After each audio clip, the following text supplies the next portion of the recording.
EPFO एक क्या drama लगा रखा है आप लोगों ने। मतलब आप लोग पीएफ की बैंक की केवाईसी की रिक्वेस्ट बिना किसी रीजन के धड़ल्ले से रिजेक्ट करे जा रहे हो। मतलब ऐसे तो हम सभी पीएफ मेंबर्स पागल हुए, यही प्रूफ होता है ना। इससे पूरा का पूरा मैटर आप सभी पीएफ मेंबर्स को आगे चल के आज के इसी वीडियो में बताने वाला हूं। मतलब यूं मान लीजिए बहुत ही ज्यादा इंपॉर्टेंट, जरूरी आज की ये वीडियो आप सभी पीएफ मेंबर्स के लिए होने वाली है। और हाँ, एक चीज मैं आप लोगों को बता दूं कि इस वीडियो को लाइक करो या ना करो, लेकिन ज्यादा ज्यादा शेयर जरूर कर देना, क्योंकि ये वीडियो आप सभी पीएफ मेंबर्स के लिए है, ठीक है ना। आप लोगों के लिए बहुत जरूरी वीडियो होने वाली है। तो चलिए शुरू करते हैं आज की इस वीडियो को।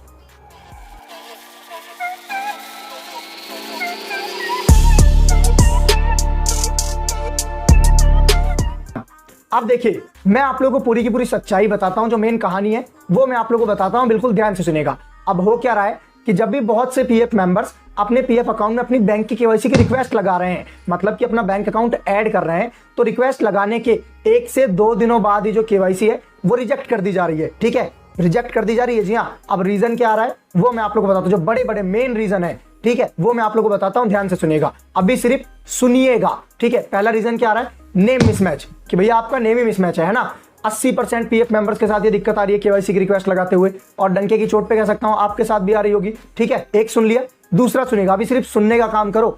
दूसरा क्या रीजन आ रहा है, इनवैलिड बैंक अकाउंट, कि आपका बैंक अकाउंट ही इनवैलिड है, ठीक है। 2 रीजन हो गए, ये भी बहुत से लोगों के साथ आ रहा है। तीसरा रीजन क्या आ रहा है, रिजेक्टेड ओके, मतलब हमें नहीं पता, हमने रिजेक्ट कर दिया बस, अब आप देख लो, है ना। ये मेनली 3 रीजन आ रहे हैं। अब मैं एक लाइन और ऐड ऑन करना चाहूंगा इसमें, जो बहुत जरूरी है, तो ध्यान से सुनिएगा। अब देखिए मेन दिक्कत क्या आ रही है, अब बहुत से ज्यादा ज्ञान वाले लोग हैं हमारी ऑडियंस में से, या और भी जो लोग आ जाते हैं, वो अब हमें क्या कहेंगे कि भाई आपको पता नहीं है, जब आप केवाईसी की रिक्वेस्ट लगाते हो तो पहले आपके बैंक से वेरीफाई होती है, वेरिफिकेशन के लिए जाती है, उसके बाद आपकी कंपनी के पास जाती है, ईपीएफओ का कोई रोल नहीं है। तो भाई मैं आप लोगों को बता दूं, ऐसे लोगों को आप कभी बैंक में पीएफ में केवाईसी की रिक्वेस्ट लगाना, ठीक है, जब वहां स्टेटस वेरिफिकेशन अंडर प्रोसेस हो तो अपने बैंक में जाना और उनसे बोलना कि मैंने रिक्वेस्ट लगाई है, उसे वेरीफाई कर दो, वेरिफिकेशन अंडर प्रोसेस में है। तो पता है क्या होगा, बैंक वाले ब्लैंक हो जाएंगे, वो आपसे कहेंगे भैया क्या, किस बारे में बात कर रहे हो आप लोग, मतलब अनजान, बिल्कुल हमें तो पता ही नहीं है कि हमारे पास केवाईसी की रिक्वेस्ट भी आती है। अगर वो मान जाए तो आप मुझे बताना, भैया हम पूरा खेल खेल के आप लोगों के सामने आ रहे हैं, ठीक है ना। मैंने मतलब पूरा एक्सपेरिमेंट कर लिया, जब ही आप लोगों को बता रहा हूं। मतलब बैंक वाले हाँ ही नहीं भरते, मानते ही नहीं है कि हमारे पास कोई रिक्वेस्ट आई है, हमें इस बारे में कुछ नहीं पता, वो तो क्लियर कह देते हैं। ऐसा होता है कि नहीं होता, आप लोग मुझे कमेंट बॉक्स में कमेंट करके बताना, सभी ऑडियंस से मैं कह रहा हूं, ठीक है। तो यहां तक क्लियर हो गया। अब वापस अपने पीछे आ जाते हैं कि जो 3 रीजन थे, नेम मिसमैच वाला, ठीक है ना, कि भैया हमारी जो केवाईसी की रिक्वेस्ट है वो नेम मिसमैच की वजह से रिजेक्ट कर दी जा रही है। तो ईपीएफओ, ध्यान से सुनिएगा, मैंने टैग कर दिया है, क्या दिक्कत आ रही है भाई, उसमें हमारा नाम बिल्कुल सही है जो आप रिजेक्ट कर रहे हो। पता है मेनली आप रिजेक्ट क्यों कर रहे हो, मेरी जो बैंक की पासबुक है ना, वहां पर मेरा नाम के आगे मेरे फादर का नेम प्रिंट है, मयंक कुमार सन ऑफ रमेश कुमार या रमेश शर्मा, मतलब मेरे नेम के आगे मेरा फादर नेम प्रिंट है, और इस वजह से आपका सिस्टम उसे वेरीफाई नहीं कर पा रहा है, और जो मेरी केवाईसी की रिक्वेस्ट है वो रिजेक्ट कर दे रहे हैं। अब मैं ये पूरे एक्सपीरियंस के साथ कह रहा हूं, कैसे कह रहा हूं ध्यान से सुनिएगा बिल्कुल, ठीक है ना। उम्मीद करता हूं बहुत से पीएफ मेंबर समझ गए होंगे। देखिए मैंने अपनी केवाईसी की रिक्वेस्ट लगाई, पहले मेरा फादर नेम प्रिंट था, नेम मिसमैच की वजह से रिजेक्ट कर दी। अब दोबारा भैया मैंने वहां बैंक से फादर नेम हटवा दिया, तो वो अप्रूव कर दी। कैसे, जादू थोड़ी चला दिया मैंने, बस फादर नेम ही तो हटवाया था। अब भैया मेरे नाम के आगे मेरा फादर नेम लगना ये कोई गलत थोड़ी है, कोई नेम मिसमैच थोड़ी है, आपका घटिया सिस्टम इसे वेरीफाई नहीं कर पा रहा। तो मेरी रिक्वेस्ट है ईपीएफओ से कि इस चीज को सुधारें। मैं 100% कह रहा हूं, यही दिक्कत आ रही है, इसी वजह से आप नेम मिसमैच वाली केवाईसी रिजेक्ट कर रहे हो, है ना। सभी पीएफ मेंबर्स को पता चल गया होगा। तो ईपीएफओ मेरी आपसे हाथ जोड़ के रिक्वेस्ट है, इस प्रॉब्लम को सही करें, ठीक है ना। बोलना पड़ता है भाई, लोगों को दिक्कत आ रही है अपना ही पैसा निकालने में। अब दूसरा क्या रहा है, इनवैलिड बैंक अकाउंट की दिक्कत। एक तो आपको क्लियर हो गया, इनवैलिड बैंक अकाउंट की दिक्कत। दूसरी आ रही, अरे भैया मैंने एचडीएफसी बैंक अकाउंट लगा रखा है, एचडीएफसी का, एक्सिस का, आईसीआईसीआई का, इनसे बड़ा कौन सा बैंक होगा, एसबीआई का लगा दिया, ये सारे इनवैलिड हो गए। अब क्या आरबीआई में ही खुलवा दूं डायरेक्ट अकाउंट, उसमें नहीं खुलता। तो ठीक है, हाँ मैं मानता हूं कि कुछ में मान लीजिए मैंने अपना नेम डेट ऑफ बर्थ किसी में चेंज करवा रखा नेम वगैरह, उसे आप इनवैलिड करो ना, जो सही है उसे इनवैलिड क्यों कर रहे हो, वैलिड को तो करो भाई, सही को सही, गलत को गलत करो, बस मेरी यही रिक्वेस्ट है आप लोगों से, ठीक है। दूसरा हो गया, तो इस सिस्टम को भी प्लीज सुधारें ईपीएफओ।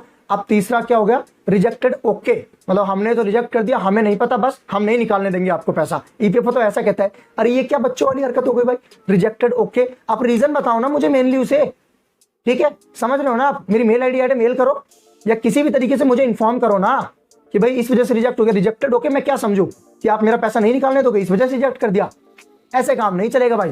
पूरा का पूरा परफेक्ट मुझे रीजन पता होना चाहिए, ठीक है ना। तो मेरी ईपीएफओ से हाथ जोड़ के रिक्वेस्ट है कि भाई इस प्रॉब्लम को सुधारे। सभी पीएफ मेंबर्स को बहुत ज्यादा दिक्कत हो रही है इस वजह से, ठीक है ना।